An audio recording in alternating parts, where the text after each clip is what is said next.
Okay, camera movements.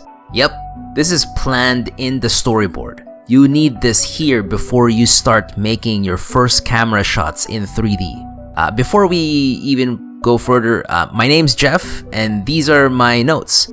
I make animations on the internet. If you like these stuff, click that subscribe button to get updated on future uploads, eh? Okay, so I'm gonna give you like a list of a few samples of camera movements. And I hope this helps out because this is the ones I've been using most of the time in my animations. Alright, so first one is pan.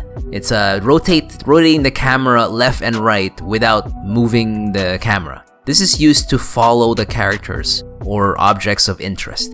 Next one is tilt. This rotates the camera up or down. This makes the subject appear bigger or smaller in a scene. Next, zoom. Zoom is keeping the camera in place, magnifying in and out using the camera lens. This gets closer to the target without physically moving the camera in. Now it's dolly. Dolly now moves the camera forward or backward. The camera in this move is in a track. It gives the viewers the feeling of walking towards or going away from the subject. Next up, we have truck. This is the same as dolly, but this is moving the camera side to side.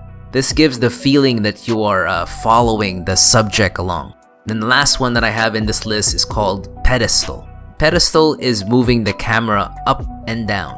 This is used to frame tall objects while keeping an eye level. Now you can combine these camera movements to whatever you like so that you can create even more original ways of framing your story. I hope this list helps. Keep making awesome creations, man.